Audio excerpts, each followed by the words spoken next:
Познатиот хотел Југославија заминува во историјата. Некогашниот символ на луксузот на поранешна Југославија денес го чека неговото уривање. Но што е толку посебно во врска со овој хотел? Отворен во 1969 година, беше познат како најлуксузниот хотел во земјата и меѓу 5 најголеми хотели во Европа. Тоа беше домашен производ, изграден по проект на познати архитекти од Хрватска.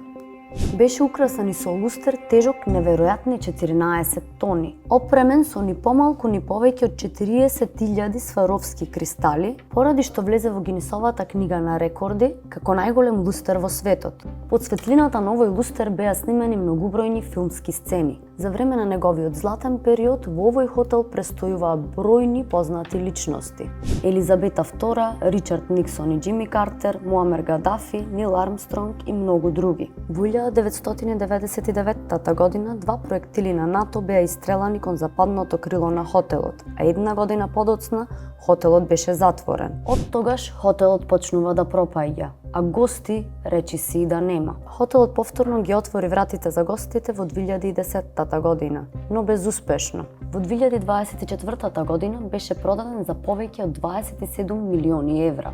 Во декември новиот собственик планира да го сруши целиот хотел, освен огромниот познат лустер кој планира да го задржи, а на 31 август почна делумно да се работи на негово отстранување. Планираното уривање на овој историски објект предизвика бурни реакции кај граѓаните, кои на 31 август се собраа зад хотелот за да го изразат своето незадоволство. Луѓето кои ќе гледно него сакаат нашиот град, сакаат да го избришат нашиот идентитет и историја.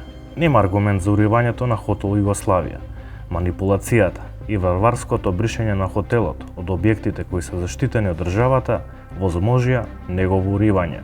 Белградскиот хотел Југославија заедно со другите хотели во регионот, како што се Сараевскиот Холидеј и Загребскиот Еспланада, не се само физички предмети за нивните граѓани, туку и сведоци и символи на историските настани и времињата низ кои поминале.